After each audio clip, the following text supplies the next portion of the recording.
Revue d'esprit, Catherine Erard. La méditation, les états modifiés de conscience, le sentiment de se fondre dans un grand tout, l'impression d'une présence bienveillante à ses côtés, les visions, la palette des expériences dites religieuses est très vaste. Cette semaine, le cerveau des croyants est notre objet d'étude puisque l'on parle de neurothéologie. Une série que nous vous proposons en nouvelle diffusion. Elle est signée Jean-Christophe Emery et c'est Jean-François Miseré qui l'a réalisée. Bienvenue à vous. Jean-Christophe Emery, c'est vous qui nous proposez cette série. Bonjour. Bonjour Catherine. Alors, que recouvre exactement le mot neurothéologie qu'on a déjà employé à une ou deux reprises? Oui, c'est une expression qui a été popularisée en 1984 par un certain James Ashbrook, qui est l'un des pionniers dans le domaine. Dès l'origine, l'expression d'ailleurs a fait débat, puisqu'on ne sait pas vraiment s'il s'agit d'une discipline scientifique. À ce moment-là, il faudrait plutôt parler d'un champ de recherche, ou alors d'un département de la théologie, ce qui n'est pas vraiment le cas non plus. Pour en savoir plus, on va retrouver l'invité qu'on a déjà entendu hier. Oui, effectivement, il s'agit du professeur Jacques Besson, qui est donc chef de service de psychiatrie communautaire du département de psychiatrie du CHUV, ici à Lausanne. En fait, en cherchant un médecin ou un scientifique capable de me résumer l'histoire de ces recherches en neurothéologie, eh bien, je me suis aperçu qu'il y en a extrêmement peu. À la fois parce que dans l'immensité des recherches sur le cerveau, bon, la neurothéologie, c'est je sais pas, c'est une petite branche marginale comme ça, assez excentrée. Mais parce que les scientifiques qui s'intéressent à ces questions sont souvent eux-mêmes réceptifs à des convictions philosophiques ou religieuses. Ils sont peut-être un peu mal vus pour certains dans le domaine. On va donc avec vous parcourir les grandes étapes de l'histoire de cette fameuse neurothéologie. Oui, alors c'est pas facile de placer le début, soyons clairs. Est-ce qu'il faut remonter jusqu'à Hippocrate qui disait « Toutes les maladies sont divines et toutes sont humaines ». Alors sa préoccupation évidemment c'était de dire « Stop, il n'y a pas que des maladies divines, il y a aussi des maladies qui ont d'autres natures, d'autres... » Mais déjà dans la conception évidemment antique du lien entre le corps et l'esprit, on pourrait faire remonter des recherches ou des intérêts. On va évidemment pas remonter jusque-là, on va être beaucoup plus, qu'est-ce qu'il faut dire, beaucoup plus prudent dans notre histoire. On n'a pas le temps d'aller jusque-là, mais j'ai simplement demandé à Jacques Besson qu'on lui faisait remonter l'origine de l'intérêt des scientifiques pour l'expérience religieuse.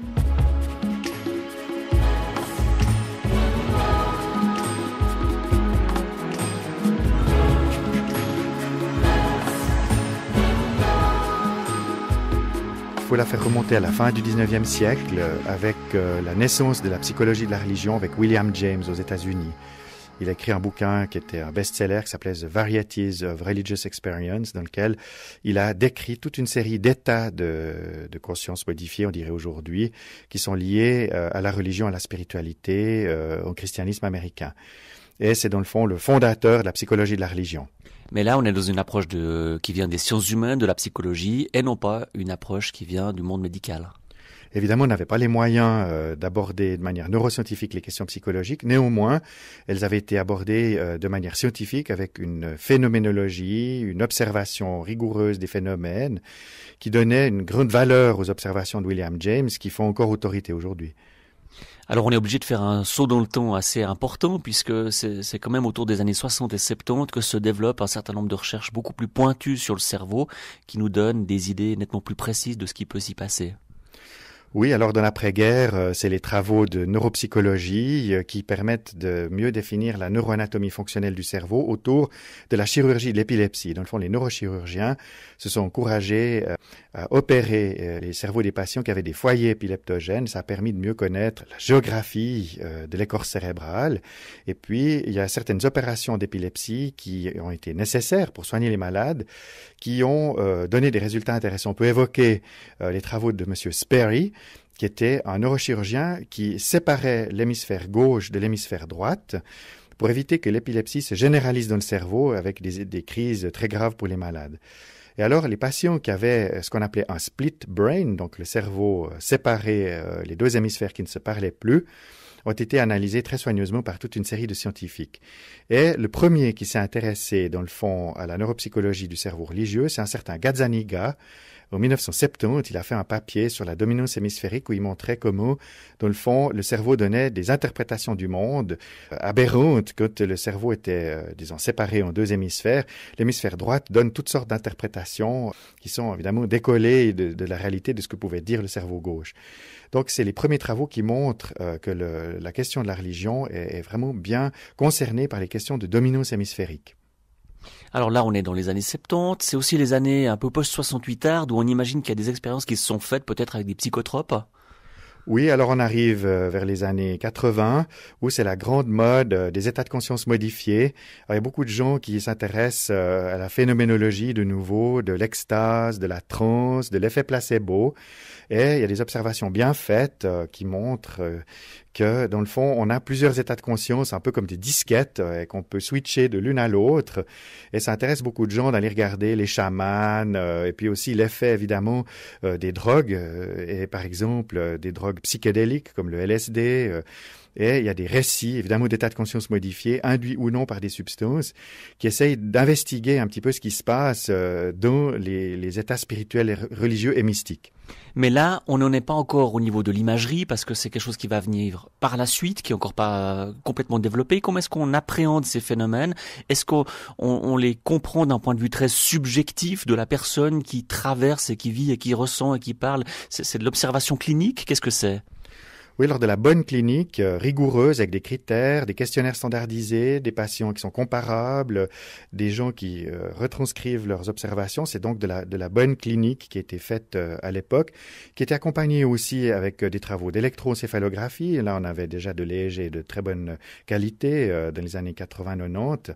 Et on sait aussi qu'il y a des effets apaisants d'un certain nombre de rituels ou de pratiques religieuses qui calment, disons, on peut voir la sérénité cérébrale à travers les changements de l'électrocéphalogramme. Donc là, on en est toujours aux années 70, début des années 80 peut-être. Ouais.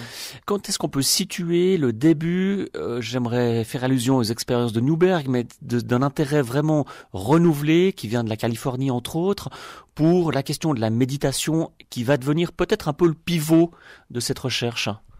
Oui, alors les Américains étaient très friands de spiritualité orientale. Il y a beaucoup de gens qui avaient pratiqué le bouddhisme ou le yoga. Et dans le fond, il y avait une certaine fascination des Occidentaux post-68 art pour l'Orient. Et toute cette tradition méditative a commencé à intéresser aussi les neuroscientifiques. Et effectivement, on peut dire que c'est André Newberg, avec son collègue Eugène d'Aquili, qui a fait les premiers travaux fondateurs, et je pense que c'est lui que l'histoire retiendra comme le fondateur de la neurothéologie. Il a écrit un bouquin qui était un best-seller en 2001, sauf erreur, qui s'appelait « Why God Won't Disappear », pourquoi est-ce que Dieu ne disparaîtrait pas. Et tout est parti de son expérimentation, alors tout à fait rigoureuse. Il a mis des moines tibétains en méditation profonde dans des PET scans, donc des scanners qui permettent de voir le cerveau en action. Et ce qu'il a découvert est évidemment extrêmement intéressant, c'est qu'en méditation profonde, on voit la mobilisation de 2 ou 3 grandes régions cérébrales. On peut évoquer effectivement les régions temporales profondes, mais aussi la jonction pariétale et puis des régions préfrontales. Qu'est-ce que ça veut dire? Ça veut dire que les régions temporales sont des régions fortement connectées avec le cerveau des émotions, donc ça donne des émotions en profondeur. Les régions pariétales, ça donne des modifications de la perception du corps dans l'espace et dans l'univers. Et puis dans les régions frontales, il y a la commande de la conscience à proprement parler. Donc on s'est rendu compte que cette méditation profonde était mesurable, qu'on pouvait l'observer et la voir dans des scanners. Alors évidemment, c'était le début d'une idée. C'est que dans le fond, si Dieu existe, alors il doit se manifester dans les circuits cérébraux, puisque dans le fond, la psyché, l'esprit est porté par le cerveau.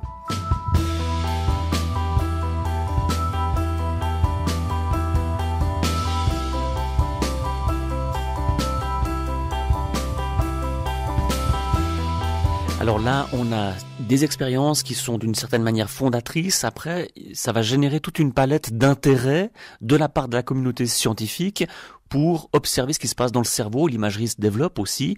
Et là, on est dans quelles années? On est dans les années 90 peut-être? Non, on est déjà après 2001, puisque on va dire que les travaux fondateurs et publics de Newberg, c'est à partir de 2001. Donc on va avoir arrivé des travaux un petit peu différents. Peut-être on peut citer ici les généticiens qui sont mêlés, et un certain Borg, en 2003, a parlé du gène de Dieu.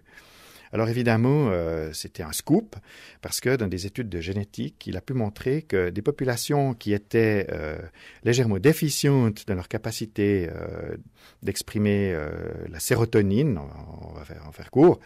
Donc la sérotonine est un neurotransmetteur qui est important pour gérer votre anxiété et votre humeur. Si vous n'avez pas assez de sérotonine, vous êtes à risque d'être un peu anxieux et déprimé. C'est d'ailleurs la raison pour laquelle on prescrit des antidépresseurs à base de sérotonine quand on est en psychiatrie médicale. Monsieur Borg a montré que quand on était légèrement déficient en sérotonine, on était beaucoup plus disponible pour la spiritualité et la religion. Évidemment, c'était assez intéressant parce qu'on pouvait montrer que plus vous êtes vulnérable à l'anxiété, plus vous êtes susceptible de vous intéresser à la spiritualité et à la religion. C'est un peu comme ça qu'on a commencé aussi à connecter anxiété, dépression et religion. Et là, c'était une approche de type génétique parce que la sérotonine, c'est quelque chose qui peut être identifié dans le génome. Oui, le gène, c'est le VMT2. C'est un gène qui code pour le récepteur à la sérotonine. Et il y a un calcul compliqué. On peut montrer que si ce gène ne s'exprime pas comme il faut, alors le sujet n'a pas la sérotonine qui fonctionne convenablement. À partir des années 2000, il y a une sorte d'explosion de recherche dans plein de directions différentes. On va en parcourir quelques-unes avec vous, Jacques Besson. Je pense par exemple à la question, alors on a situé la méditation il y a un instant, il y a le sentiment de décorporation, de sortir de son corps, qui est identifié comme une des expériences religieuses.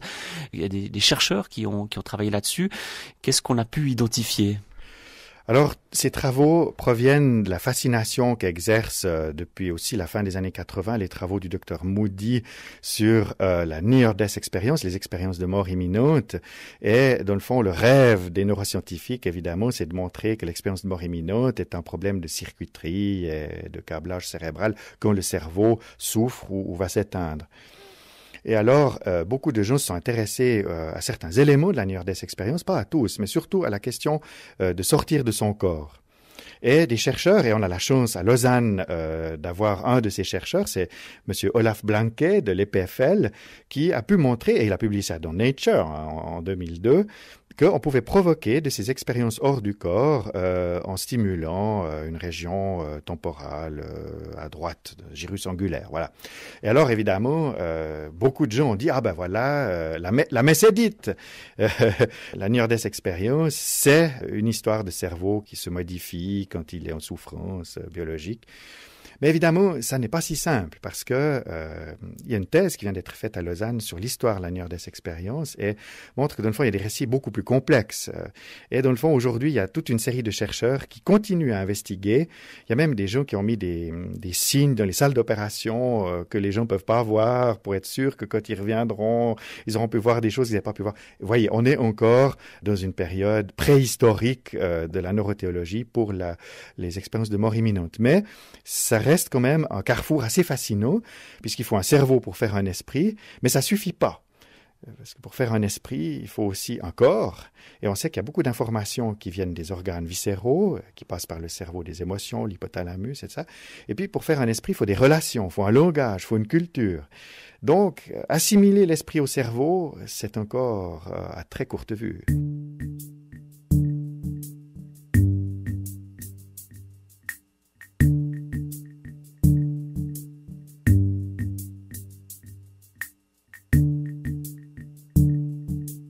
On va poursuivre avec vous, Jacques Besson, cette espèce de panorama des différentes recherches qui se sont faites dans le domaine qui s'est appelé la neurothéologie. On peut peut-être juste s'arrêter un tout petit peu sur ce terme neurothéologie, qui est un terme qui est contesté évidemment, parce que qu'est-ce qu'on met là derrière, qu'est-ce qu'on peut identifier là derrière ? Alors, il y a des neurothéologiens qui viennent plutôt du monde des neurosciences. Par exemple, M. Newberg lui-même, il dit que ses travaux montrent quels sont les circuits et les opérateurs neurocognitifs qui sont mobilisés dans les expériences spirituelles et religieuses. Mais à la fin de son livre, il dit que ça n'est pas une façon de trancher en faveur ou en défaveur de l'existence de Dieu. Ça n'a absolument rien à voir. Donc lui, il a une attitude très neutre. tout en disant que dans le fond, toute expérience spirituelle et religieuse est portée par des circuits cérébraux. Il s'oppose en ceci à M. Beauregard, qui est un des chercheurs de Montréal, qui essaye, et il a écrit un livre qui s'appelle « Du cerveau à Dieu » ou quelque chose comme ça, dans lequel il dit que, dans le fond, il faut explorer des pistes non matérialistes pour chercher l'esprit. Donc, vous voyez, même chez les neuroscientifiques, il y a une controverse. Est-ce que l'explication cérébrale est suffisante ou est-ce qu'elle est nécessaire? Ce n'est pas tout à fait la même chose. Jacques Besson, vous venez de citer Mario Beauregard, c'est donc ce Canadien qui s'est notamment intéressé en 2005 à l'expérience de prière. Là, on est plutôt du côté du christianisme et non pas du bouddhisme. Est-ce qu'il a découvert des choses qui étaient très différentes de ce qu'avait découvert Andrew Newberg quelques années auparavant? Disons que c'est des découvertes similaires. Dans le fond, on s'aperçoit que c'est des stimulations, la prière profonde mobilise des circuits. On est toujours dans ces régions où il y a ces sentiments océaniques de plénitude, de communion avec l'univers ou quel que soit le nom qu'on lui donne. Et c'est des travaux qui corroborent largement les travaux de Newberg. Je pense que pour le grand public, il n'y a pas de différence très significative.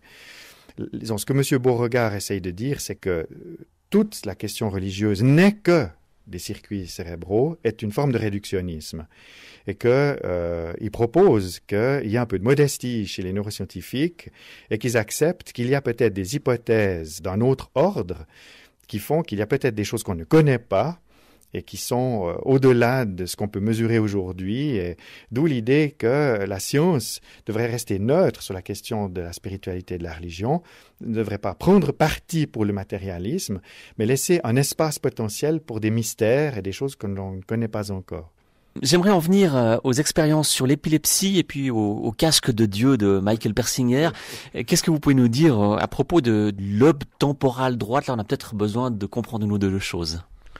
Oui, alors dans les lobes du cerveau, le lobe temporal se trouve donc, comme son nom l'indique, latéralement, derrière les tempes, et c'est le cerveau qui est connecté le plus intimement avec le système limbique, c'est-à-dire, dans le fond, le cerveau des émotions.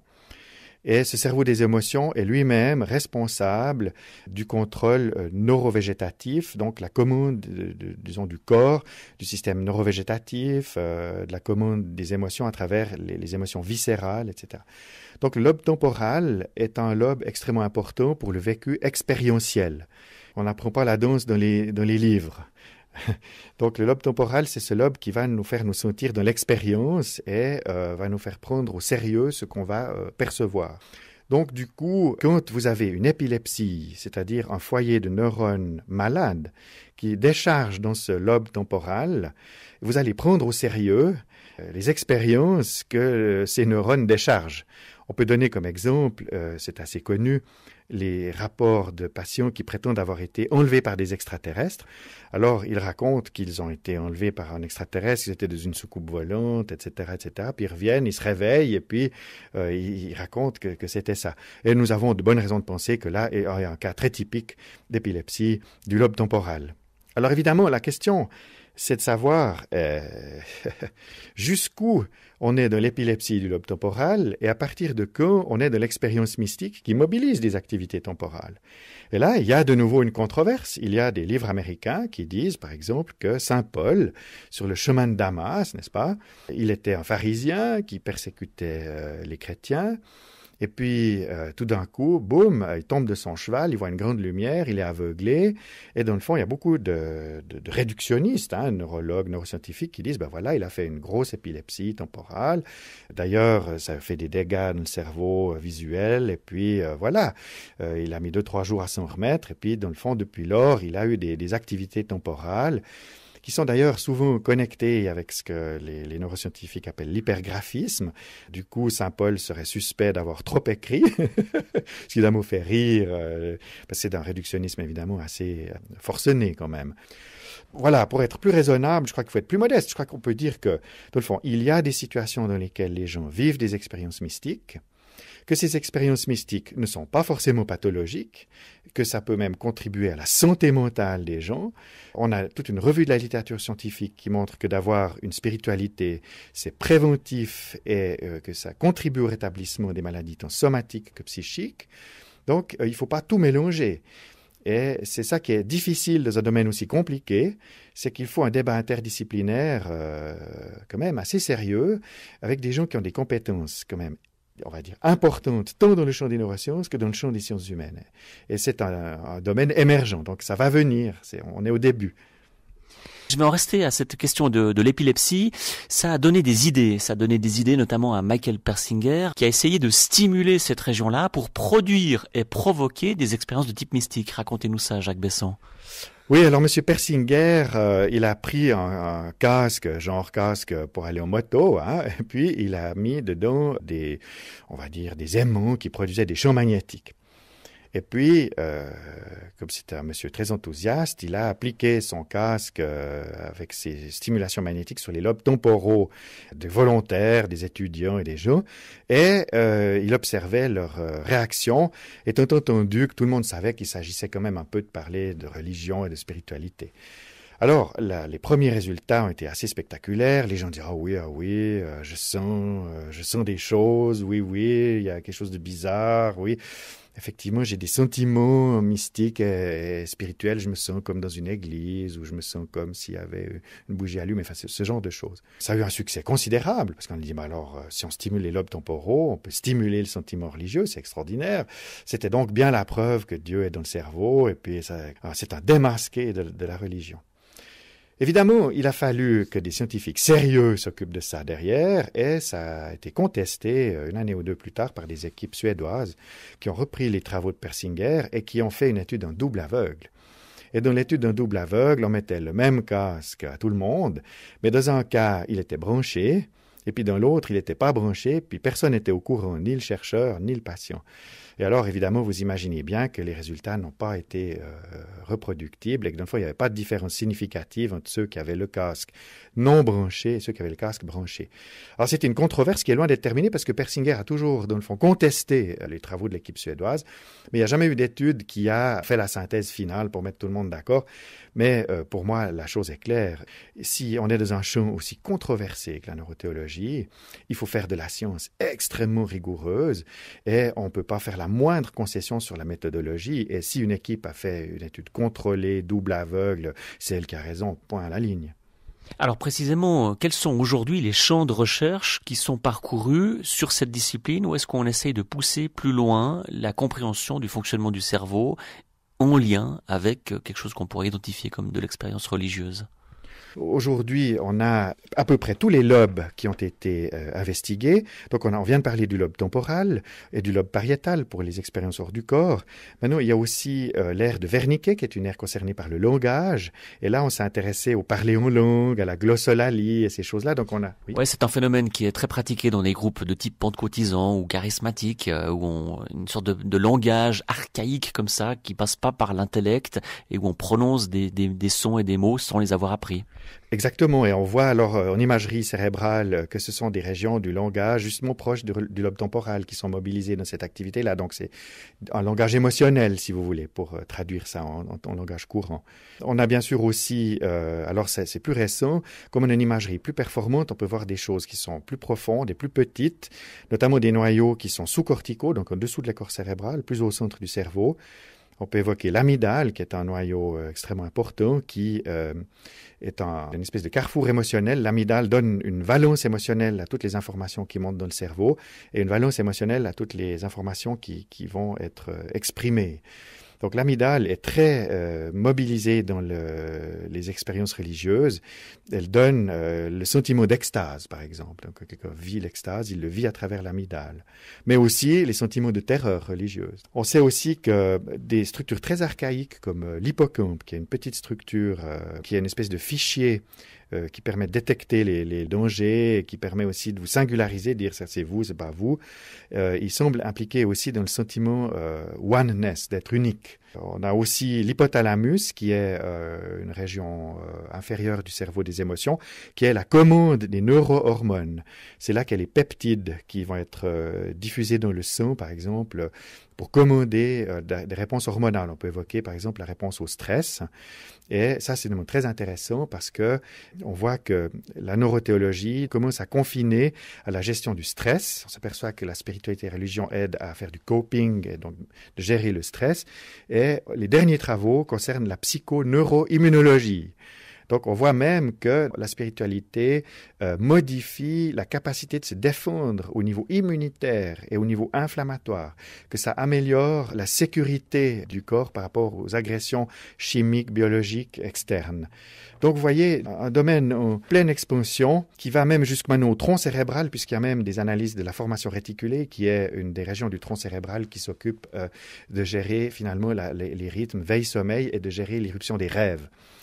Donc, on est en plein boom et ça part dans tous les sens. Peut-être un dernier point, c'est qu'avec les techniques, maintenant, il ne s'agit plus seulement de voir une neuroanatomie fonctionnelle en disant c'est dans tel endroit. On fait plus seulement du diagnostic de localisation.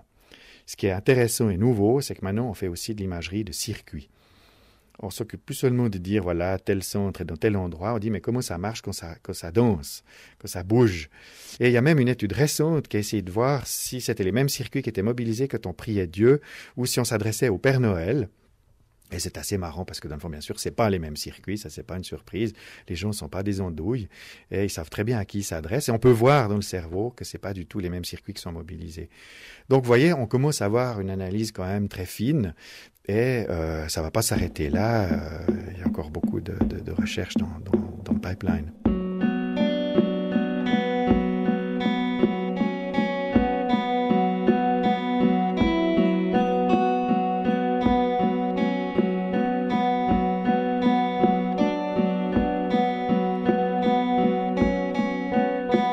Le professeur Jacques Besson, chef du service de psychiatrie communautaire au CHUV, comment ces recherches sur les expériences spirituelles sont-elles considérées par la communauté scientifique, Jean-Christophe Emery? Oui, alors il faut dire qu'elle représente aujourd'hui le cerveau, tout le monde en parle. Les neurosciences ont complètement explosé. On parle de neuroanthropologie, de neurofinance, de neuro quelque chose. Donc, il y a des spécialistes dans tous les domaines. Pas évident de les trouver, pas évident de les faire communiquer entre eux forcément, parce que c'est des disciplines très très éloignées les unes des autres. Bon, pour les connaisseurs, l'évolution de l'imagerie permet maintenant vraiment d'avoir quand même une image un peu plus précise. Il faut dire que la communauté scientifique, au fond, il y a peut-être plus d'ignorance vraiment et des préjugés que de véritables connaissances de ces mécaniques-là. Jean-Christophe, demain on va poursuivre dans cette même ligne. Alors on va être un petit peu décalé, c'est-à-dire qu'aujourd'hui on était beaucoup sur le cerveau, les neurosciences. Demain on parle plutôt de la question de l'interprétation parce qu'on peut prendre le problème par les deux bouts. Hein. Le bout scientifique, qu'est-ce qu'on peut déduire du cerveau en matière d'expérience religieuse, mais aussi, et ce sera plutôt le cas demain avec Fabrice Clément qui enseigne l'information de la communication à l'université de Neuchâtel, on va plutôt prendre le problème par l'autre bout. Qu'est-ce qu'on peut savoir au niveau de la connaissance sur le cerveau et les mécaniques qui sont celles du cerveau dans la connaissance de l'expérience religieuse? Merci Jean-Christophe Emery, on se retrouve demain à 16h30.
Suite demain de cette série à vue d'esprit intitulée Les neurones de la spiritualité, une série de Jean-Christophe Emery. À vue d'esprit, une production RTS Religion en partenariat avec le Centre catholique de radio et télévision, le CCRT et Mediapro.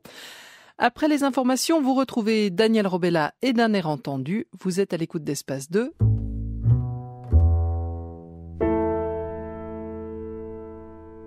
Il est 17h.